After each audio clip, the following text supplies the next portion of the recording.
霊界的な話をしますよ。霊界的に月ってすごく大事なところらしいです。だから、4次元的な考え方でも、3次元の人間の入場は認めてないと言ってました。だからいけないんですよ。最近ね、また宇宙がどうとかっていう話になってるじゃない？例えば、前澤さんがね、宇宙行くの諦めたとか、ね、ホリエモンはまだ頑張ってやるよとか、いろんな話してますけどね、宇宙の話今日したいんですけども、宇宙に行くためのアメリカがね、ずっと使ってた国家予算っていくらぐらい使ってたかわかる？アポロってあったでしょ。1号から始まって、どんどん打ち上げていったじゃん。年間でどれぐらい使ってたと思う？年間、日本円にして、5兆円。あ、近い！近いとこ来た今。本当？8兆円です。おー。すごい金額だよね。すごい金額。その時代の8兆円だから。年間ですよ。何回打ち上げたかわかんないもんね。そのうち月に降りましたよね。1969年のね、7月の16日かなに、到達したと言われてますけど、映像見たことあります？ありますよ。旗がなびいて、こうっていう。でもね、なんか賛否ありますよね、あれね。ありますね。本当に。今となってはね、アポロのその宇宙に行ったかどうか、月に行ったかっていう映画もできたり、あとは、すべてにおいて、その捏造疑惑みたいのを一個一個検証してる科学者がね、本当は言ってたんだよっていうのをやってますね。あ、そうなんですか。で、春さん的にはそれは本当に言ってた？いけるわけないだろ。あれその検証も。いけないですよ。嘘。だって、とっと皆さんこういう物事を単純に考えるときに、とっても単純なところから行きましょう。ね。私たち人間が陸にいますよね。海に行って生きられますか？生きられませんよね。土と水って基本的に原子元素も似てるわけじゃないですか。この H2O と。ね。似てるじゃん。なのに、ちょっと変わっただけで生きられなくなる。それが全く違う宇宙の惑星に行って、すぐに降りて、あんなことできると思う？いくらなんかあっても？いくらあっても今つけてる宇宙服、今のアルミホイルもダメですよ。当時のは。はい。それで飛んでるんですよ。そうなの？それで飛んでるんですよ、皆さん。どう思いますか、それ。それはもうね。無理かも。無理です。無理。で、なおかつ、霊界的な話をしますよ。霊界的に月ってすごく大事なところらしいです。だから、4次元的な考え方でも、3次元の人間の入場は認めてないって言ってました。だから、いけないんですよ。いけない。そうなんだ。入れない。そもそも入れない。3次元のようなレベルの人たちが入っていいところじゃないってことですか？はい。だから向こうから来る人たちも、人間の体の形に入って無理やり、これが宇宙服ですよ。向こうから言うと。向こうからするとね。いますけど、あまりにも危険すぎて、違いすぎるから、一瞬来て帰るんですよ。だから UFO って長く滞在しないこと多いじゃない。ピュって出たけど帰っちゃうとか。あれは、基本的に UFO 自体がこう出てくる瞬間っていうのも3次元から融合してるから、自然界に融合してるから出るんだけども、本来は4次元的に宇宙、僕らでいう霊的に飛んできてるんです。そうじゃないと入れないぐらい危険なところなんですよ。そういう人たちが月に行けると思う？いけないですよ。まあね。無理ですよ。なるほど。じゃあなんであんなお金、じゃあ、せいでアメリカっていうのは次の戦争を起こさないといけないとか、ベトナム戦争を起こさないといけないとかね、経済破綻したの。ケネディはそれですごい叩かれたんです。そうしないともう自分自身たちがやっていけないっていうぐらいお金使っちゃった。もう国が破綻寸前まで行ったんです、アメリカは。なんでそこまでやったと思うってことなんです。その当時ソ連とどっちが先に行くかっていうことを競っていたから。冷戦時代ね、やってましたね。その前に宇宙に行くために最初にその宇宙のロケットを作った人はどこの国かわかりますか？どこの国の人が作った？ドイツ人です。ドイツ人。はい。フォン・ブラウン博士ですね。で、いわゆる戦争で負けて連れて行かれたんですよ。アメリカに。で、そのいわゆるドイツの技術者たちとアメリカの技術者が他の国からも来てますけど、みんなで組んで作ったのが NASA なんです。なるほど。だけど、ソ連が先に有人飛行してるんですよ。実は皆さん知られてないんですけど。そしたら、いや、こんだけドイツからいろんな技術を持ってって、ね、お金もそんだけ資本国家であるのに、連合国家のソ連に負けたっていうところで、世界中に叩かれたとか笑われたんですよ。中傷された。それでカチンときたんです、アメリカは。なんだと。やってやるっていうふうに予算をいきなり組んで、無理やりまあ国家予算を通して、国会で、通さないと通らないから。で、もう国民が怒ったの。ソ連に負けてられるか。で、組んで、いわゆる NASA が始まった。でソ連も始まった。お互いにこう始まった時に、あることに気がついた人がいるんです。ケネディ含んでみんな。あ、ロケット産業したら戦争しなくていいんだ。ってことが気がついた。だって今まで軍需産業してるわけでしょ。で、戦争することによって、兵器を作ることによって、落として壊すことによって、儲かってたわけじゃん。でもそれをやることによって、アメリカも弱ったし、もう世界中ヨーロッパもみんな苦しんだわけじゃん。だけど、戦争が終わったけどまた戦争しないとお金が回らないわけじゃん。で、ちょっと困ってたのみんな。その時にロケット競争が始まって、ここにお金使っていけば、人知らないじゃん。全部燃料で落ちるじゃん。開発でどんどん失敗しても、そこにお金使ってから経済が回るじゃん。兵器作ってた会社が全部ロケットの部品を作れるじゃん。これなんです。これが本当の冷戦時代のロケット競争だった。だから月に行かなくてよかったの。というのは、フォン・ブラウンは途中で気がついたんですよ。行けない。無理。飛び出すことはできたとしても、飛び出した後の回収が難しいし、実際報道されてないですけど、何匹も犬は宇宙に飛び立って戻ってきた犬もいます。そういうことがあるので、じゃあ、本当に月に行ったことにしないと、まずアメリカが格好がつかないから、一応月に行ったことにした。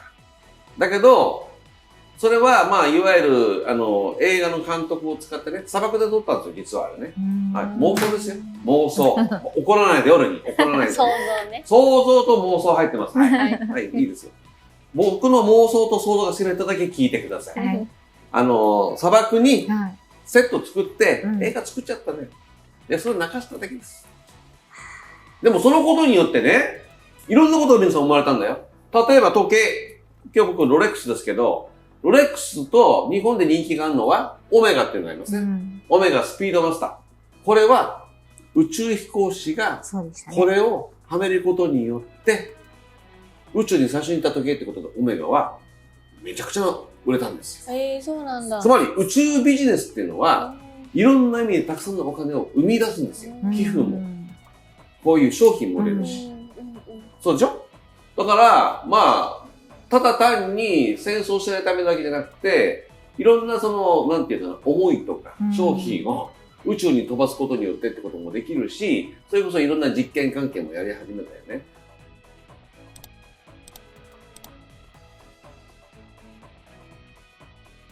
ただ、実はその後スペースシャトル計画というのに変わったんですよ。まあ、アポロ13号が失敗したっていうね、一応、まあ、絵を描いて、失敗してませんよ。帰ってきてますから。ね。失敗したふりをしたんですよ。あれ、妄想ですよ。そうしたことによって危ないねと。とりあえず、地球の周りを回ろうよと。それで、いわゆる真空状態とかね、成層圏でいろんな実験、カエルをオタマジャクシやったりとか、そういうこともしてもいいじゃんって。そういうことで、民間企業からお金を集めて、スペースシャトル計画っていうのをやったんですよ。あれ、どこ飛んでたかわかりますか？地球の周りじゃないの？宇宙まで行ってないですよ。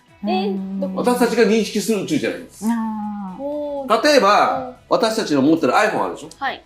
iPhone を水素ヘリウムのいわゆる風船につけて飛ばすでしょ？スペースシャトルから飛びます。そうなの？壊れずに？壊れずに。ちゃんと発泡スチロールに入れて、録画して、もう、皆さん動画見てください。やってる人いっぱいいますから。そしたら、同じ映像が撮れます。つまり同じ高さしか飛んでないです。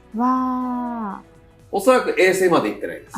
なるほど。まあ軌道上ですよね。ってことは、宇宙って言えば宇宙だけど、地球のいわゆる引力に引っ張られてるところの方で、うまく他の星の引力との間でぐるっと回るとこあるでしょ、うん、いわゆる軌道ってあるでしょ、そこをただ飛んでるだけですね。これがいわゆるスペースシャトル計画。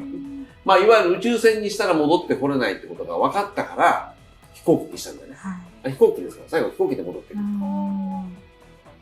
でそれを延々やってる。最後は宇宙から攻撃するぞと。ソビエトに。ね。今のロシアに宇宙からミサイル落とすぞとか。でそういうスペース計画みたいなのもあったでしょ。ね。そういうこともやりましたけど、最終的に今、スペースシャトル計画ありますか？ないです。終わっちゃった。はい、なんで、もうそんなことをしなくても、また兵器産業の時代に戻ったからです。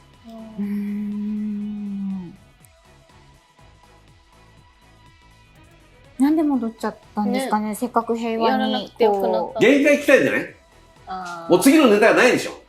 地球までぐるぐる回ってきたから。でも次はほらなんかもう火星がどうとかになってるじゃないですか。だからそれはまた違う団体が出てきて、もうちょっと遠いところだったら話のネタ長く続くんじゃないっていう話だよね。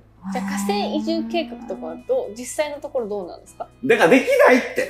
火星もだね。火星も無理。無理だよ。惑星、地球以外の惑星は人間3次元の人たちは無理ってこと？すぐ死ぬよ。この体を持ったままはいけない。いけないよ。無理だよ。地球人の俺たちはどこまで行っても死んだらいけるよ、死んだらいけるけど、生きたまま3次元の自然界に適応したこのコスチュームではいけないですよ。このままではいけない。このままではいけない。アルミホイル巻いてもいけない。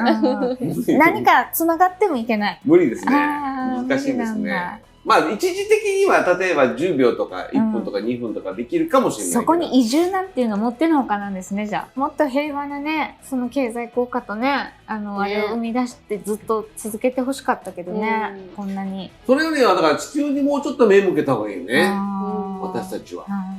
地球の中にある資源とかね、地球の生かし方みたいなのを考えていった方がいいし、あとは特に日本なんかでもそうだけども、ほとんど山岳じゃないですか、山じゃないですか。